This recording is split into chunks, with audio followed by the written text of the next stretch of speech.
Pessoal, bom dia. Oi? Caraca! Aí sim, pô! O problema é rotar agora depois. Toda pregação eu reclamava que tinha água, né? Vai chegar no vinho ainda do Cabernet, do Sauvignon. Vai chegar, devagarzinho a gente vai chegando lá. Pessoal, muito bom dia. O cara cantou aqui igualzinho eu, né? Meu irmão. O cara cantou igualzinho eu. Espero que esteja sendo um bom dia de fato. E a gente vai continuar hoje na série expositiva. Nós passamos esse... Olha, tem água também. Muito obrigado, Vanessa. Vai chegar um pão de queijo, vai chegar. E estamos na série expositiva, né? Nessa época do ano, onde que a gente para expor algum livro da Bíblia, alguma carta que seja. E a gente está então na série de exposição sobre o livro, as cartas, na verdade, né, de Timóteo. Então estamos ainda na primeira carta. Hoje é o terceiro episódio da série. E a gente passou pelos capítulos 1, capítulo 2 e 3. E agora, hoje, no terceiro capítulo da série, vão ser os capítulos 4 e 5 de 1 Timóteo.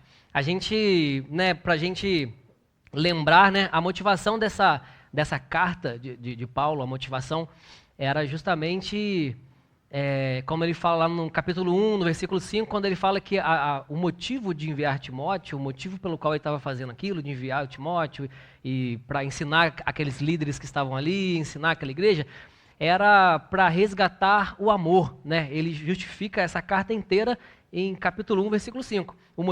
A minha motivação é o amor, porque se perderam o amor pelas pessoas, compaixão tinha havido perdido, e ele acreditava então que, assim como ele termina esse versículo, ele fala que o amor ele vem de uma boa consciência, de uma fé pura, de uma fé sincera e de um coração puro. Esses três pilares que ele acreditava ser a base, que se ele trabalhasse nesses três pilares, contendo esses três pilares, a gente alcançaria uma igreja ali então com amor, que a compaixão retornaria, o amor retornaria, a partir desses três pilares ali. Então, a base de Timóteo então é esse. Então a gente viu no capítulo da semana passada, o Marcelo pregou e ele começou já a explorar temas mais detalhados sobre esses assuntos, sobre esses pilares, sobre a boa consciência, sobre a fé sincera, sobre o coração puro.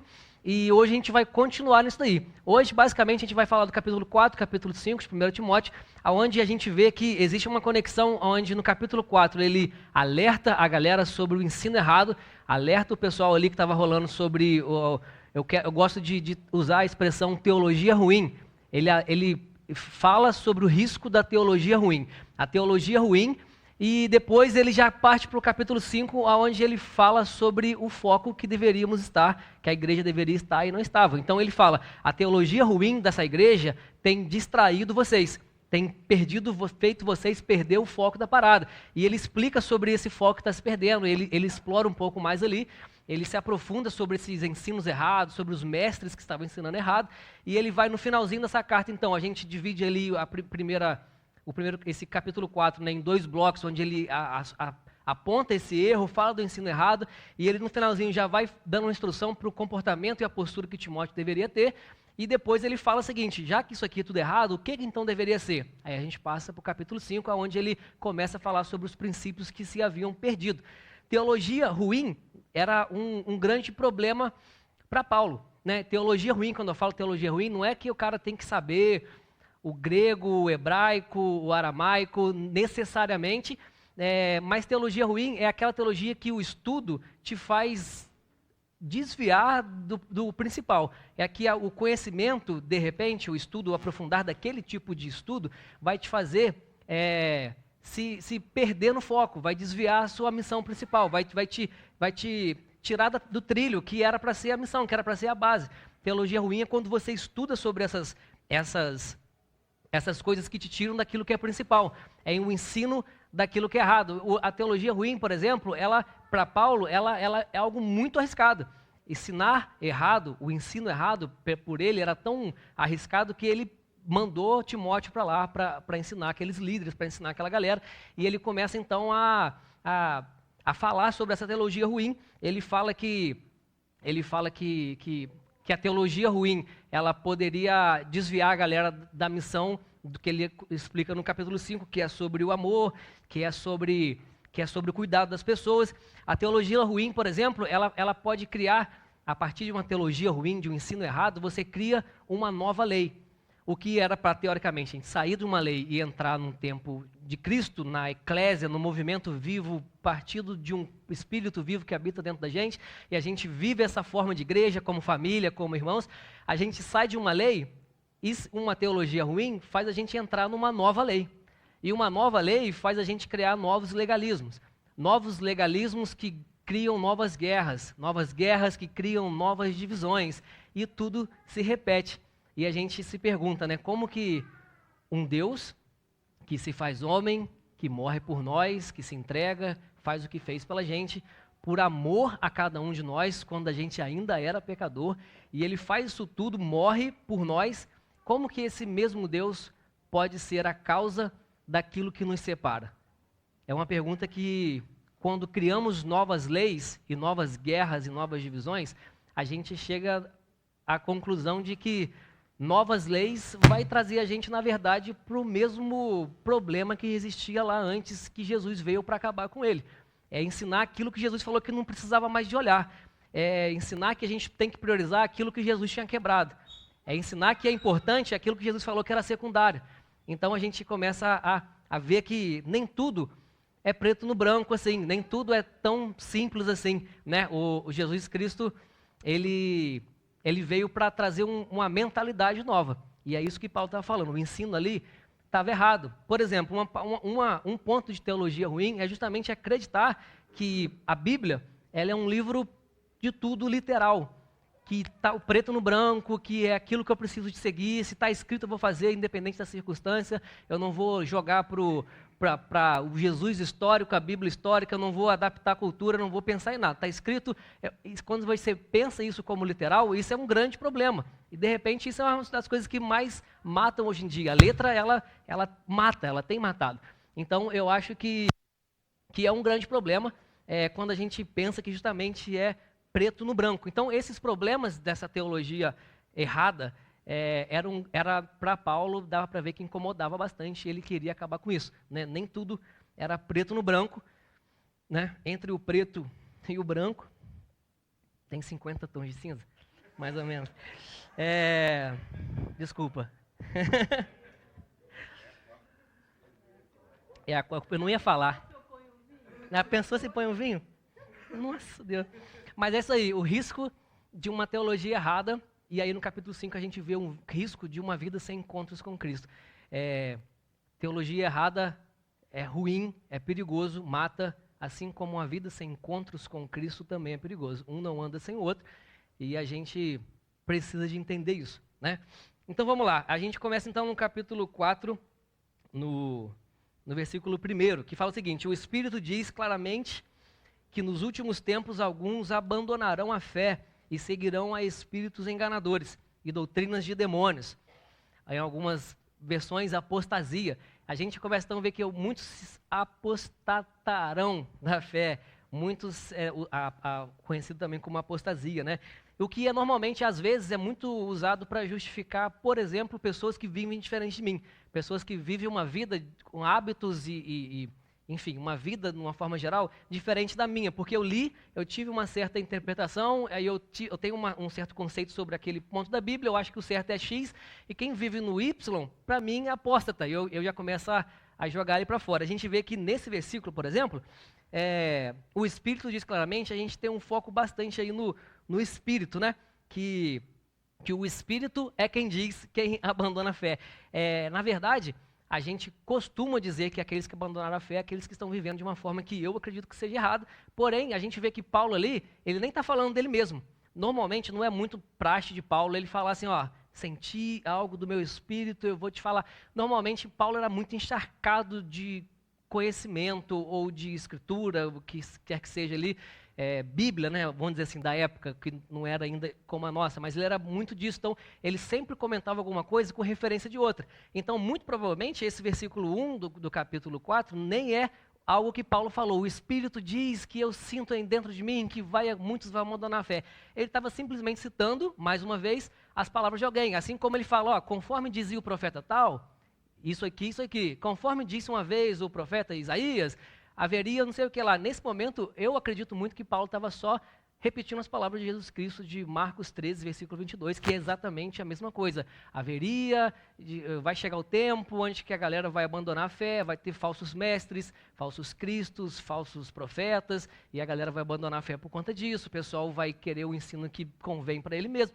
Então Paulo, nesse momento, no capítulo 1, eu acho que ele estava somente falando sobre, citando as palavras de Jesus Cristo, como disse Jesus, muitos vão abandonar a fé, porque vão seguir a falsos profetas, a falsa verdade. E o que é apostasia? É o abandono da fé. Se existe abandono da fé, a gente tem que entender o que é a fé. Fé em quê? Para que eu abandone.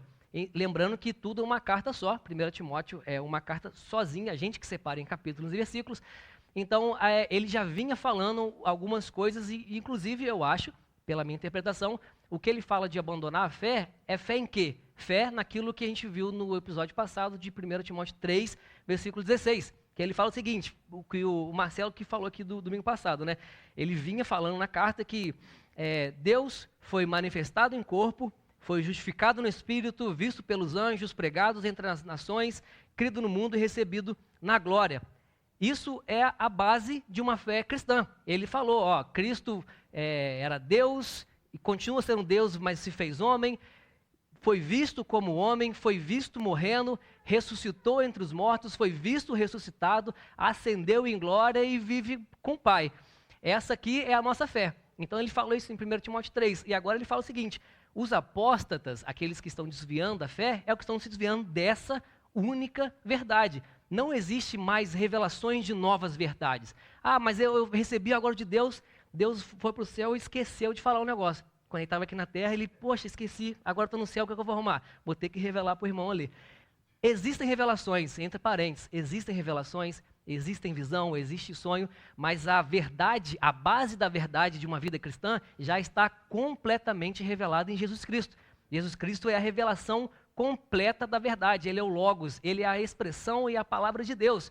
Então, quando a gente fala que existem novas revelações, não existe, é daí que vem também os termos lá da reforma, sobre o sola escritura. Existe agora que a revelação já foi dada, e é essa, Jesus Cristo, Deus, que se fez homem, morreu, ainda mais importante, ressuscitou entre os mortos, se ascendeu ao céu, e a gente, por conta disso, elevou nossos pecados, e a gente tem direito a alguma coisa por conta disso. Então, essa é a fé. O que é ser uma apóstata, então? Ser uma apóstata não é quando alguém fala para você que te viu em algum lugar e você está afastando da fé. Não é quando alguém fala que você tem certos comportamentos que não deveria ter e agora você é uma apóstata. Não é isso. Ser apóstata é abandonar essa única verdade. A verdade de Cristo, como sendo Ele a completa expressão da glória de Deus. A palavra, o Logos. Então, quando a gente sai daquilo que é a única verdade, aí sim nós abandonamos a fé. Mas não necessariamente os meus atos, a minha vida, o meu dia a dia, aquilo que eu faço ou deixo de fazer, me caracteriza ou não um apóstata. E, por sinal, o capítulo fala muito bem claro que o Espírito é quem diz, quem se afasta. Então, não é algo que a gente, não é a nossa função, não é algo nosso identificar aqueles que se afastaram ou não da fé. É algo nosso, a gente vai ver no capítulo 5, que é a compaixão e o amor pelas pessoas. E versículo 2 ele continua. Esses ensinamentos vêm de homens hipócritas e mentirosos, que têm a consciência cauterizada. Essa expressão consciência cauterizada é muito interessante, porque, primeiro, a gente vê que esse ensinamento errado não vem do demônio. O demônio veio aqui e é gente, são pessoas que estão cauterizadas. Cauterizada é tipo assim, já cicatrizou, já perdeu sensibilidade. Essa galera mente há tanto tempo que já nem tem mais a noção do que é verdade. A galera, ou de repente não é nem mentira, de repente é só tradição. E eu acho que os dois caminham juntos. Mente há tanto tempo que não sabe mais o que é verdade, o que é mentira, acreditam nas próprias mentiras e pregam como se fosse uma verdade. Ou uma própria tradição. Vem tanto tempo sendo ensinado alguma coisa que caramba, isso só pode ser verdade, são muitos anos. E a gente fica nessa ortodoxia, em cima de um ensino tradicional, que de repente não é a verdade plena. Então, como que eu vou fazer para eu fugir, sendo que são pessoas que falam e elas estão acreditando que é verdade? Como que eu saio dessa armadilha? Como que eu sei que eu não estou falando agora tudo errado para vocês? Como vocês vão sair daqui com alguma coisa se eu posso estar totalmente errado? Eu posso estar insensível à verdade e estar cauterizado, estar falando um monte de mentira e besteira para vocês. Como que a gente fala então? Como que a gente sai disso? Tem que ler a Bíblia. Ateste por você mesmo. Não acredite em nada do que se fala aqui. Normalmente isso é muito contrário em muitos lugares, na maioria dos que eu já fui. Que parece que ali, quem está na plataforma, quem está no microfone, é o dono da verdade, é o próprio Deus. Né? Fala e fora de mim não existe Deus. Aqui, você nunca vai ouvir o diferente do que eu vou te falar agora. Tudo que falarem aqui nesse palco, não confiem e apoiem a sua eternidade nisso aqui. Atestem, vai ler a Bíblia, ora. Não tem como fazer diferente se não seja buscar por si próprio, ler a Bíblia. Ah, mas eu vou, até quando a gente vai precisar de um lugar com alguém falando no microfone para você entender e fortificar a sua fé? Você precisa ler a Bíblia. Você tem que atestar por você mesmo, não confie em mim. Não apoie a sua eternidade, a da sua família, a dos seus filhos, naquilo que eu estou falando. Eu não me responsabilizo pela eternidade de ninguém que está aqui. Estudem por vocês mesmos, leia a Bíblia. Tem outra forma? Não tem outra forma. É ler a Bíblia, é orar, é buscar, é ouvir o Espírito Santo, é ser sensível. Ah, eu posso estar falando certo? Posso. Posso estar falando errado? Posso também. E aí ele fala, vem de homens que estão cauterizados. Então não sai escutando tudo por aí. Atestem por vocês mesmos, se aprofundem em conhecer. Porque você pode estar ouvindo alguém com uma teologia errada. Versículo 3 ele continua, as pessoas proíbem um casamento. Ele está falando sobre os ensinos errados. Proíbem um casamento. Não é lá um conselho tão ruim assim, Suzana. É um conselho ruim. O casamento é de Deus. A cara da bicha. Dor de cabeça danado. Mas que vexame. Mas é um conselho ruim. Tá aqui, ó. Paulo está ensinando, ó. Casar é bom, pô. Casar é bom. Casa mesmo. Ninguém me avisou, eu não vou te avisar. Proíbem um casamento. Proíbe. Já era a minha esposa me olhando ali, ó. Já é. Uma semana. Proíbem um casamento, versículo 3. Proíbem certos tipos de alimento aqui, muito provavelmente carne. Quem estava falando sobre a cultura e das leis, né? Existiam umas leis ali de dietas, né? Nas próprias leis mesmo, as leis de dieta. Então, provavelmente está falando ali sobre o consumo de carne da lei. Kosher. Estou aprendendo, que a galera aqui é fera, estou aprendendo. Que isso eram as leis de dieta e tudo. Então, muito provavelmente carne, mais um ponto aí, né? Como é que você confia em alguém que te proíbe de fazer um churrasco? E aí, eles estão ensinando que não pode casamento, que não pode comer carne, e eles falam que isso tudo é errado, sendo que, ele termina o versículo, que Deus criou isso tudo para ser recebidos com gratidão, pelos que creem e conhecem a verdade, porque tudo que Deus criou é bom e não deve ser rejeitado nada, se for recebido com ações de graça, se for recebido com gratidão, com alegria. Não só Deus criou e é bom, como a gente deveria celebrar em receber essas coisas de Deus. Por quê? Na verdade, se você para pensar, essas leis da dieta, que pode comer, o que não pode comer, não tinham necessariamente um quê espiritual, um motivo espiritual para que você cure pessoas. Não tem esse negócio. As regras de dieta era para separar povo, era totalmente físico, era para separar quem era israelita de quem não era israelita. Eram regras de comida, de bebida, de vestes, de tudo, formas físicas e visuais de se viver e de se fazer, que vão separar povo, para que visualmente a gente separe quem era israelita e quem não era israelita. Então a gente vê que é um motivo totalmente visual, é um motivo totalmente físico, é um motivo totalmente banal. Então a gente vê que ainda hoje existe muita coisa disso. Né? Normalmente você senta numa mesa, 10 pessoas, um não pede bebida alcoólica, você fala o quê? Você é crente? É caçou? E normalmente essa resposta não é que eu sou crente porque eu não bebo, é porque eu sou espiritual. A gente já percebe que culturalmente é o seguinte, eu me abstenho de fazer isso porque eu sou crente na cabeça dele, eu sou salvo, eu vou para o céu, eu sou melhor que todo mundo que está aqui nessa mesa, eu sou o único salvo, Deus me alcançou, não alcançou mais ninguém, e por isso o meu visual importa tanto. O que é totalmente ridículo e banal. A gente vê que existem regras de comida, regras de bebida, que são somente para separar visualmente, para a gente entender assim, o fulano é da igreja, o fulano não é. E o motivo é somente esse, para que a gente se coloque em uma posição de ser melhor do que o outro, para que a gente coloque em uma posição de ser mais santo ou mais salvo. E, na verdade, o que importa é o que está se desenrolando na carta de Paulo. Ele começa a falar sobre tantas coisas visuais que parecem ser tão importantes, e os falsos mestres vêm ensinando esse como ensino verdadeiro e profundo e justo, que isso que é o certo, e ele vai se desenrolando para falar o seguinte: isso aí é tudo falso mestre. Não se esquenta tanto a cabeça com o que está sendo feito por fora. Para de dar ideia para esse monte de conto, de fada. Ele até continua falando no próximo versículo. Ele fala sobre... ele continua falando, né, sobre essa abstinência, que na verdade era para separar povo, era totalmente visual, não tinha nada de espiritual nisso, não tinha nada de ser salvo ou não ser salvo, era totalmente para que alguém olhasse e soubesse. Era totalmente banal. Regras de comida, regras de bebida, era somente para que no visualmente a gente parecesse alguma coisa. Aquela que se disfarça de religião. E ele até fala no final, né? Porque tudo que você orar, tudo é santificado pela oração. Tudo é santificado, não rejeite nada. Tudo que vier é de Deus que fez. Agradeça por isso, louve a Deus por isso.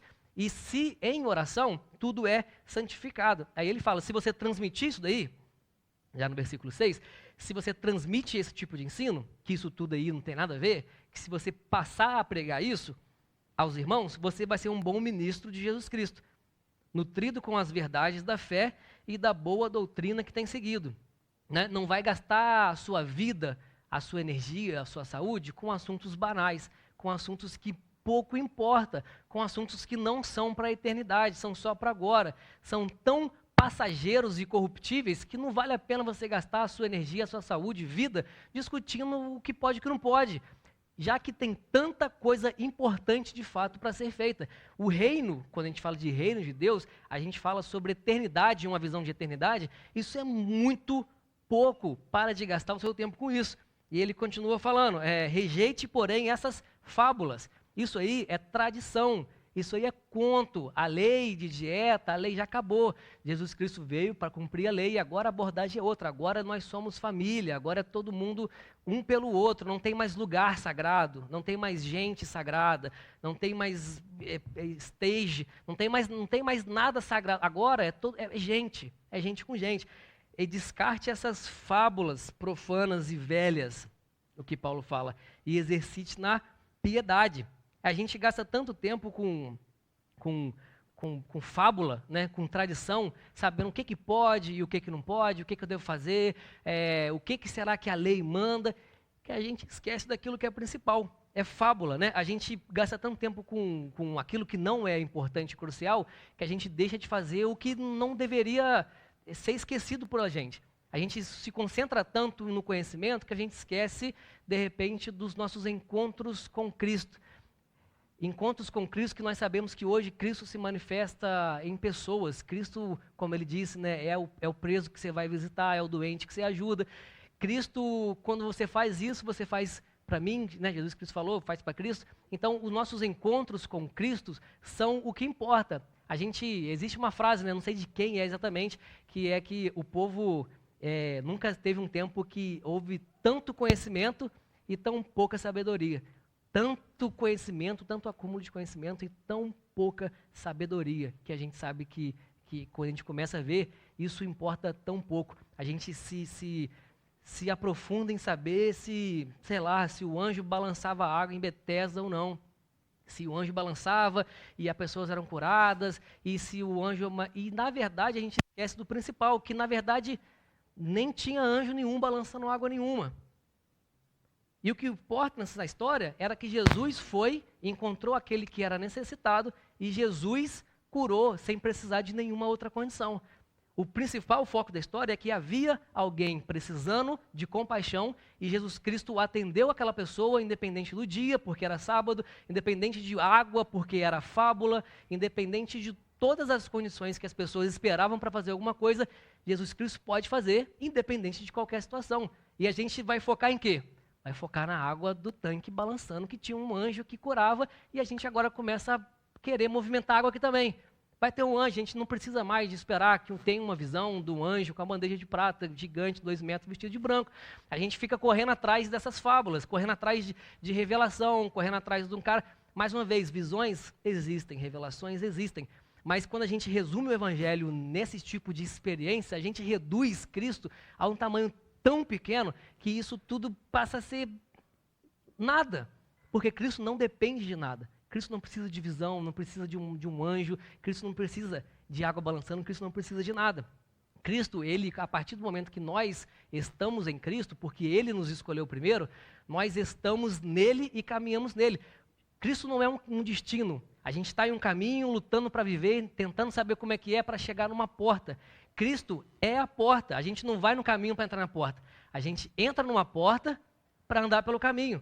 Que caminho que é esse? Que é ele também, que ele é o caminho, a verdade e a vida. A gente já é escolhido por Cristo, porque ele nos chamou primeiro, e a gente já entra na porta e começa a viver. Estamos em Cristo. Então, tudo que nós fazemos, vivemos e exercemos é porque nós já estamos em Cristo. Então, esse monte de coisa, qualquer coisa fora disso, qualquer coisa fora dessa fé, é fábula. Existem muitas coisas que podem sim ajudar, podem te auxiliar, o mundo espiritual é real, isso tudo existe, mas a base é Cristo, a base é o relacionamento, a base é o amor. Deus se manifesta em pessoas, não tem como ver a Deus sem que essa ver a Deus não seja uma pessoa. E a gente continua aí, no versículo 8, exercício físico, falando para Timóteo, o exercício físico aí, ó, você está no shape, você está malhando, você tá fazendo crossfit, a galera do crossfit aí, está no crossfit, está arregaçando, tá bom pra caramba, mas só, é maneiro. Mas, ele fala, né, tipo assim, mais do que aquilo que você faz pelo seu corpo, mais importante do que o visual e aquilo que é pelo seu corpo, é aquilo que é para vida eterna, que ele fala, ó, a piedade, que é, a gente falou, né, o contrário do ímpio é a compaixão, né? A piedade, o que tem compaixão, o que tem o amor, ele é proveitoso para tudo, tanto para essa vida quanto para a próxima vida. Então isso é para a eternidade, o amor e a compaixão é para a eternidade. O que é visual, ele deu o exemplo dos exercícios físicos, o que você pode ver, é só para agora, é pouco proveitoso, que ele fala aí. É bom, mas é pouco proveitoso. Essa afirmação é fiel e digna de plena aceitação. E ele continua ali agora no versículo 10. Se a gente trabalha, é porque temos colocado, trabalha e luta, é porque a gente tem colocado a nossa esperança em Deus, o Salvador de todos os homens, especialmente daqueles que o creem. Ordene e ensine essas coisas. Como que eu faço? Isso aqui é muito legal. Uma vez o Marcos falou comigo, ele falou comigo assim, cara, eu como todo dia, por exemplo, um prato de comida. Aí ele falou assim, então um prato de comida que eu como que eu faço para comer esse mesmo prato de comida que eu já vou comer todo dia, mas trazer isso, glória para Deus? Aí eu falei assim, caraca, naquele momento que ele falou isso, eu pensei assim, que droga que o Marcos está usando? O bicho está muito doido. O que você está falando, cara? Como assim um prato de comida? Mas é um negócio, é coisa do Marcos. Mas tipo assim, ele trouxe assim para mim, eu falei assim, na hora eu falei, é mesmo, não entendi nada, fui embora. Alguns dias depois, eu fui realmente, tipo assim, isso foi caindo na ficha. E cara, não sei se de repente pode demorar uns dias para você, mas isso aqui muda, vira uma chave absurda. Como que eu faço tudo que eu já faço mesmo, mas que a minha vida, das coisas que eu faço, tragam glória para Deus? Como que eu vivo a minha vida fazendo as coisas que eu faço no dia a dia, não deixando de fazer, mas fazer com que isso traga glória para Deus? Isso, para mim, é a base do ide por todo mundo, que é ide por todo mundo pregar o evangelho. Vai pelo mundo, mano, vai indo pelo mundo, ide pelo mundo, vai vivendo, vai trabalhando, vai indo. E enquanto você vive, enquanto o ide vai acontecendo, você prega o evangelho. Como? Com a sua própria vida, pô. Com as suas ações, com o seu dia a dia, com o seu trabalho. Você prega Cristo com a forma que você trabalha. Você prega Cristo na forma que você ajuda aquele que precisa. Você prega Cristo na hora que alguém tem fome e você dá de comida. Na hora que alguém tem sede, você dá de beber. E por aí vai. A gente vai indo por todo mundo e pregando o evangelho com a nossa vida. Não necessariamente você precisa comprar um microfone pelo todo mundo e sair falando para o mundo inteiro. Não é necessariamente palavras. Ide por todo mundo e pregar o evangelho, viva a sua vida por esse mundo afora, e tudo que você fizer, encontre uma forma de glorificar a Deus naquilo. Isso é muito maneiro, isso é muito legal. Porque tudo que fazemos é porque nós colocamos a glória em Deus. Aí ele vai para frente, 11, 12. Ninguém despreze pelo fato de você ser jovem, mas seja um exemplo para os fiéis. Na palavra do procedimento, no amor, na fé e na pureza. Antigamente a gente ouvia muito, né? A galera que era mais idosa, pregava muito sobre os jovens, né? Jovens, sois fortes, né? A palavra de pracinha, de pregar na pracinha mesmo. Ninguém despreze a sua mocidade. Mocidade. Ainda se falava mocidade naquela época, né? E as pessoas mais velhas falavam muito isso aí, né? Sobre ser forte, jovem e tal. Não sei se é impressão minha, mas é algo que eu não ouço mais. É algo que parece que a galera mais velha está com receio de deixar os mais novos andarem. E parece que como se fosse todo o meu conhecimento e a minha, não sei, teologia, meu conhecimento, a minha mente, como se isso tudo fosse tão bom que a galera nova é muito imatura, não sabe ainda. Mal sabia eles que a galera mais nova, a gente estava aqui na festa sexta-feira, o adolescente pediu para cantar o quê? Elis Regina? Elis Regina. Aí a gente está assim, quer cantar K-pop? Não, Elis Regina. Falei, tá bom, então a galera está muito mais na frente. Tem um sobrinho de 13 anos que fala inglês, ouve Frank Sinatra, conversa de política, prega na igreja. O que eu quero falar? A galera mais nova está muito mais preparada para a igreja do futuro do que a gente. Então, quanto mais novo você for, eu incentivo vocês.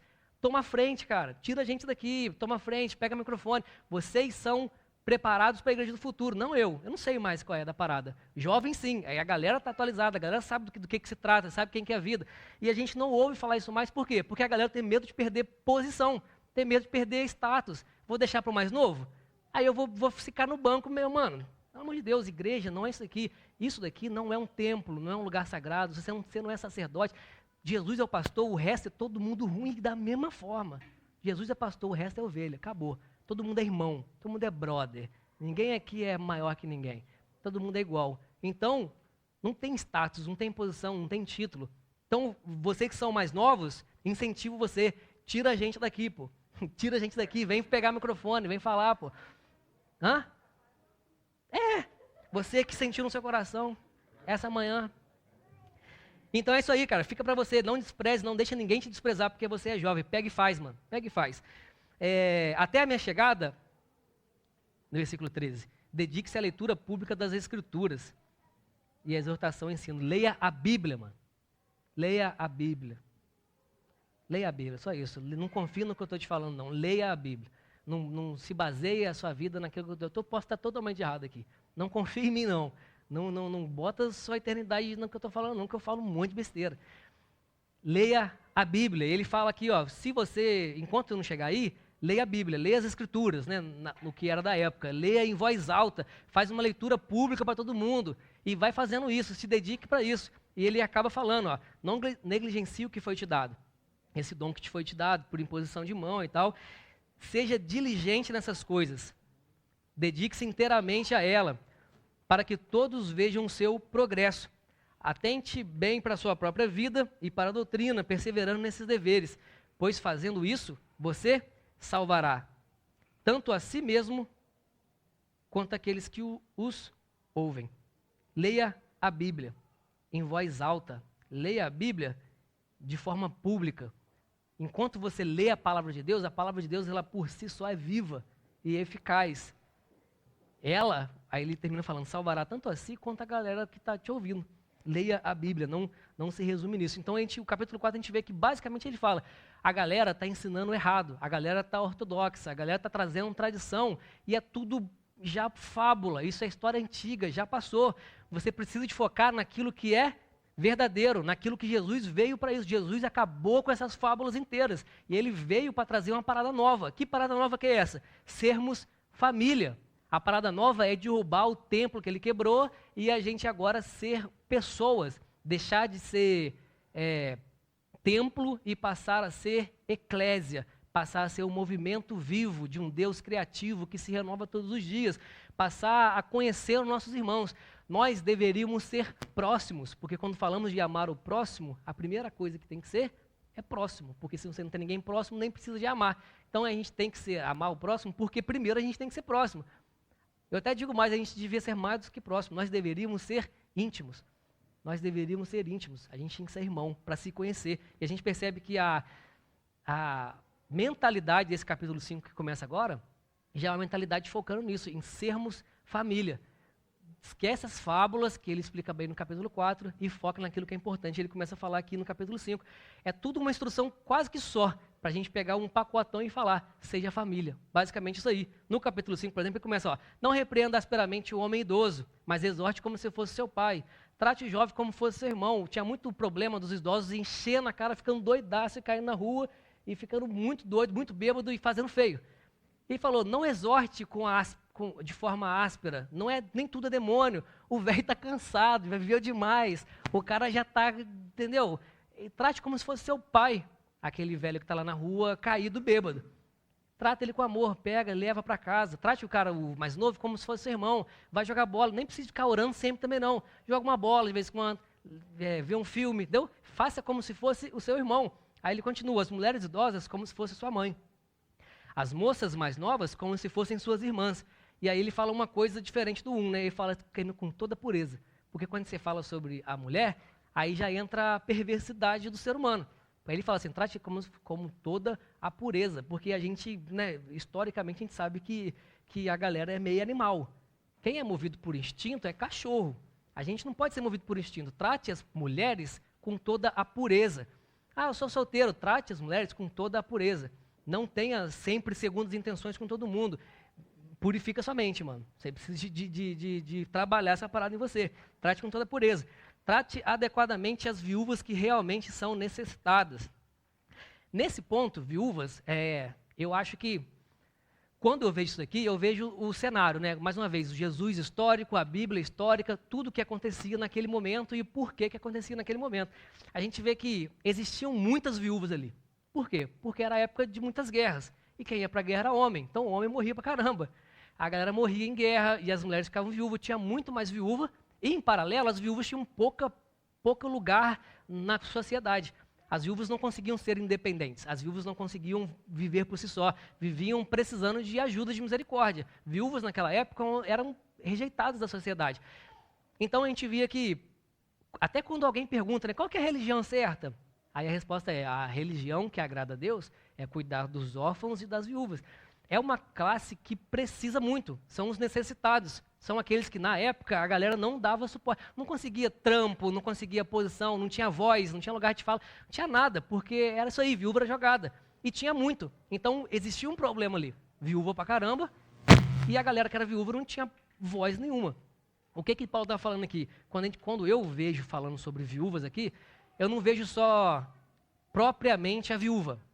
O que eu vejo aqui são cuidado e compaixão e ajuda naqueles que realmente precisam de ser ajudados, dos necessitados, daqueles que não têm voz, daqueles que não têm posição, daqueles que não têm lugar na sociedade, daqueles que precisam de ajuda. E ele continua, né? Ó, uma viúva que tem filhos e netos, estes aprendem primeiramente a colocar a sua religião em prática. Cuida das suas viúvas. As famílias cuidam das suas próprias viúvas. Porque, aí ele continua falando, ó, cuida da sua própria família, retribuindo o bem que foi recebido dos seus pais, porque isso agrada a Deus. Existia sim, no momento ali, as viúvas que se aproveitavam, as viúvas que deitavam com homens mais ricos, e por conta desse movimento todo, elas pediam certos favores, e elas alcançavam certas posições, por conta dessa vida promíscua que elas tinham por fora. Essa vida dupla que elas tinham, levavam elas a terem mais poder, tanto que algumas viúvas, falado lá no capítulo no domingo passado, chegavam a ter até posição de status, riqueza, roupas e tal, enquanto as que realmente precisavam, não tinham acesso a nada. Então a gente via que as viúvas ricas também pegavam recursos do templo, que eram feitos para as pessoas necessitadas. O que ele está falando isso aqui? Galera, você sabe e você consegue reconhecer quem precisa e quem não precisa. Como? Sendo família. Se você for próximo e íntimo dos seus irmãos, você vai saber quem precisa de ajuda e quem não precisa. Não necessariamente precisa ser a viúva, mas você sabe quem é o necessitado. O necessitado, que realmente precisa de ajuda aqui, não estava conseguindo ser ajudado, porque o outro que não precisa de ajuda estava pegando o recurso inteiro. Então existia um problema aí acontecendo. mais uma vez, eu não vejo, aqui era um problema das viúvas, mas eu não vejo isso como sendo só problema de viúva, trazendo até pra gente. Existem problemas da igreja que pessoas não conseguem ser ajudadas porque outros usurpam. Isso é um problema real. Lá na sua casa, por exemplo, provavelmente parece um ou outro pedindo dinheiro, pedindo uma comida, às vezes bate no portão e fala, e aí? Imagina como é que é na igreja. A igreja é lugar disso. Aqui é 10 vezes mais. A galera pede ajuda, porque a igreja é para isso mesmo. Pede, me ajuda, me dá suporte. Então, se você, por acaso, né, um parêntese rápido aqui, se você não sabe, a gente ajuda pessoas. E se você, por exemplo, é a pessoa que não ajuda, né, não contribui para a ajuda da igreja, tem alguém ajudando em dobro. Para cada um que não ajuda, um ajuda em dobro. Para cada um que não se esforça, o outro se esforça em dobro. E a gente, porque a ajuda, ela nunca deixa de chegar e a gente nunca deixa de ajudar. Então, como sendo uma igreja, é importante que todos façam parte. É por isso que a gente sempre fala, se todo mundo fizer parte de tudo, ninguém terá falta de nada. Então, para cada um que não ajuda, tem um ajudando em dobro. E é assim que funciona a vida, né? A gente precisa de se atentar a essas coisas. Isso é na nossa igreja, isso aqui é local. Aqui a gente continua ajudando pessoas, pessoas vêm, a gente presta esse tipo de serviço, porque é parte de ser igreja, né? E ele fala, a viúva que realmente necessita, ela põe sua esperança em Deus, persiste em oração, em súplica, mas as que vivem nos prazeres, ainda que esteja viva, está morta. Ordena essas coisas para que sejam irrepreensíveis. A gente falou no primeiro episódio da série sobre o que é ser irrepreensível. Se alguém não cuida dos seus parentes, se alguém não cuida da sua própria família, esse daí negou a fé e é pior que um descrente. O que é isso aí? É aquela galera que bota a responsabilidade na igreja. Bota a responsabilidade da solução do mundo na igreja. Aqui fala o seguinte, cuida da sua família. Se você não cuida, você é pior que o descrente. Cuida da sua família primeiro. Não precisa de jogar a responsabilidade para outra. Nenhuma mulher deve ser inscrita na lista de viúvas se não tiver mais de 60 anos e tivesse sido fiel ao seu marido. 60 anos aqui é 60 mesmo, a palavra grega, mas não era uma carteirinha de idoso aqui. Era tipo assim, ele estava falando, a galera que realmente precisa. 60 anos naquela época, na qualidade de vida que tinha naquela época, a galera estava muito velha, mano. 60 anos era muito acabado, muito ruim. Então ele falou, então ajuda quem está precisando mesmo. Ajuda realmente quem está precisando. Ajuda a galera que não consegue, não tem recurso, né? Ele até fala mais para baixo que quem é novo tem saúde. Que ajuda quem está precisando. 60 anos aqui significa isso daí. Assim, tem galera que realmente precisa de ajuda. Não tem tanto recurso, não tem nem saúde, não tem nem como fazer muita coisa. É esses que você deve ajudar. E como que a gente consegue identificar, mais uma vez? Sendo família, sendo próximo. Assim a gente identifica. Seja conhecido pelas suas boas obras. Essa pessoa tem que ser conhecida por boas obras, ser hospitaleiro, socorrer os atribulados, dedicar-se à obra. É aquele básico, né? A pessoa ela é uma pessoa boa, ela se dedica ao cuidado da família, ela se dedica ao cuidado dos irmãos, ela é uma pessoa de caráter. E ainda assim, ela precisa de ajuda, porque ela está em condição ele fala de 60 anos, né? De necessidade. Essas são as pessoas que você deve ajudar. Não inclua as viúvas mais jovens, no versículo 11, porque os seus desejos sensuais superam a dedicação a Cristo quando querem se casar. É aquela famosa, né? Um moleque de 18 anos, cheio de saúde, joga bola todo dia e vem aqui pedir ajuda. Você fala, mano, vou te ajudar. Vou te dar um banho, vou te dar um prato de comida e vou te dar uma enxada. Que você, mano, você tem 18 anos, você é novo, você está cheio de saúde, vamos trampar. Vamos trampar, vamos arranjar um trampo maluco. Então, basicamente, é isso. Nem tudo é bancar as pessoas, nem tudo é carregar no colo. Às vezes, quando é nesse caso, cara, é a percepção. Dá uma enxada pro cara, fala o cara trabalhar. Não inclua essas mais jovens, e no 12 ela fala, assim, quando elas ficam nesses desejos, trazem condenação sobre si, por haverem corrompido o seu primeiro compromisso. E no 12 ela fala, além disso, essas pessoas mais novas, quando ficam muito ociosas, muito novo, muito ocioso, começa, além de tudo, então faz o quê? Não se tornam apenas ociosas, mas se tornam fofoqueiras, indiscretas, falam o que não deve. Portanto, eu aconselho o quê para as pessoas mais jovens, para as viúvas mais jovens? Que se casem. Casa de novo, pô. Vida que segue. Fila anda, vambora. Vida que segue. Vai viver sua vida, vai cuidar das suas próprias coisas. Existe muita necessidade para ser atendida, para a gente, de repente, cuidar daqueles que podem cuidar de si mesmo. Então, viúvas mais novas, case e vida que segue. Versículo 15. Algumas, na verdade, já se desviaram. Ele até compara aqui, né, como seguindo Satanás. Se alguma mulher crente tem viúvas na família, deve ajudar. Mais uma vez, cuide da sua família. Não sobrecarregue a comunidade com aquilo que você pode fazer dentro de casa. Aí ele acaba, versículo, aí começa, aqui chega até a ser um pouco redundante, ele começa, agradece pelos líderes que você tem, que fazem um bom trabalho, agradece pelos aqueles que se dedicam por um bom ensino, por um ensino correto, não aceite acusação contra um líder se não for com uma ou duas pessoas junto, é aquele negócio, né, se for para exortar, chama a galera, chega todo mundo junto e a gente é família é isso aí, vamos corrigir, vamos caminhar junto. Então, não aceita se não for por mais testemunhas. Aqueles que pecarem devem ser repreendidos. Não faça nada por favoritismo. Não se precipite em pôr as mãos. Conserve-se puro. No versículo 22, né? E basicamente ele está falando sobre essa necessidade. Seja família. Seja próximo. Você tem que amar o seu próximo, mas antes do amor, ele tem que ser próximo. Primeiro ele tem que ser próximo e depois você ama o seu próximo.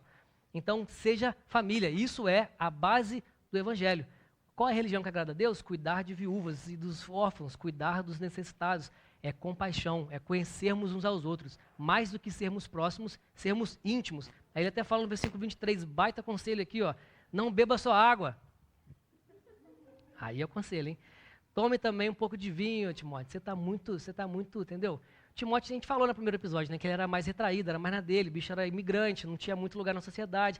Era aquele cara introvertido? Introvertido tem gastrite, porque o introvertido não briga com ninguém, não xinga os outros, dá o sinal do ônibus passa direto, e fala, não, tá bom, introvertido, tá bom, 5 quilômetros de caminhada para voltar para casa, puto da vida, mas aí fala o quê? Não, tá bom, tá tranquilo, olho tremendo. É isso que o introvertido faz, fica puto, fica com gastrite. Ele fala o seguinte, Timóteo, bebe um pouco de vinho, dá um tapa no seu estresse, pra você dormir melhor e parar de ter gastrite, pô. Vai, então tipo assim, aí ele fala, legal, no 22 ele fala, seja puro. No 23 ele fala, bebe alguma parada. Então, tipo assim, a gente vê que o visual, as ações, o que faz, não é o que importa. Não é o que te leva para o céu, não é o que separa você de ser um cristão ou não, aquilo que você faz ou deixa de fazer. É claro, uns podem, outros não. Cada um conhece o seu próprio propósito. Sabe quem são as pessoas que realmente se importam com aquilo que é visual, que eu posso fazer, que eu vejo, que não vejo? São pessoas vazias, pessoas sem propósito de vida. Porque quando você conhece o seu propósito de vida, você sabe os seus limites, o que você pode e o que você não pode. Assim como cada um tem o seu propósito individual. E para cada propósito individual, tem os porquês que você faz aquilo. Então tem o porquê que eu posso, porquê que eu não posso, se eu faço ou se eu não faço, de acordo com sua própria vida. Aqueles que rotulam todo mundo por poder ou não poder fazer alguma coisa, que fala que é cristão ou que não é, porque faz ou deixa de fazer, a gente está jogando Romanos 14, por exemplo, no lixo, que é quando o Paulo fala, cara, se você bebe, ou se você come, não julga aquele que não bebe, que não come, e vice-versa. Não é porque você come que você é melhor, não é porque você deixa de comer que você vai ser melhor ou pior. Cada um faz a coisa de acordo com o seu próprio propósito, com o seu chamado pelo qual o Senhor colocou em você individualmente e espera que você faça alguma coisa com isso. O cara que vai pregar na tribo indígena, o Marcelo falou muito bem aqui, ele tem que ir pelado, pô. Então a vestimenta não necessariamente é um motivo de você ir para o céu ou ir para o inferno. E você tem que entender o seu propósito e adaptar a sua vida para atender aquilo que Deus espera de você. Pessoas que estão preocupadas com a forma que o outro vive é porque são pessoas vazias, pessoas sem propósito, pessoas que não têm nada para oferecer, ainda não descobriram quem elas são em Cristo. Por isso que elas ficam nessa insegurança de botar a régua por baixo. Então eu não falo para você, assim como Paulo falou aos Romanos, em Romanos 14, para de julgar o outro pelo que ele faz e vai descobrir o seu propósito em Deus. Vai descobrir o que Deus está esperando para a sua vida, que você provavelmente está deixando de fazer, porque você está observando demais a vida dos outros. Resumindo, Romanos 14, cuide da sua vida. Só isso. Cuide da sua vida. Vai cuidar da sua vida. Deixa que a vida do outro, o outro cuide, e cada um cuide da sua própria vida, como deveria ser. Então, Timóteo, quer dizer, não bebe só água, bebe também um pouco de vinho, por causa do seu estômago.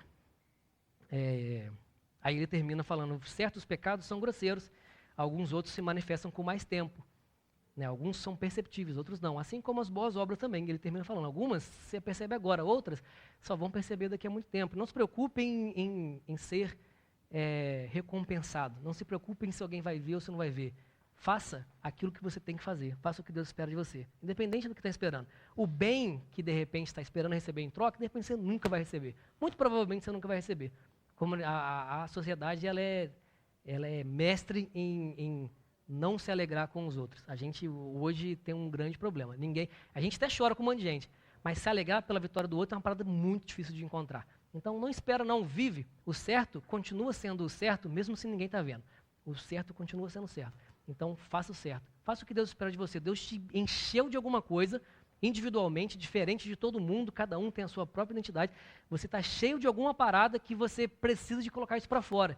Porque as suas virtudes são as fraquezas dos outros irmãos. Então a gente se completa dessa forma. Então tem gente esperando que você exerça as suas virtudes. Só faz.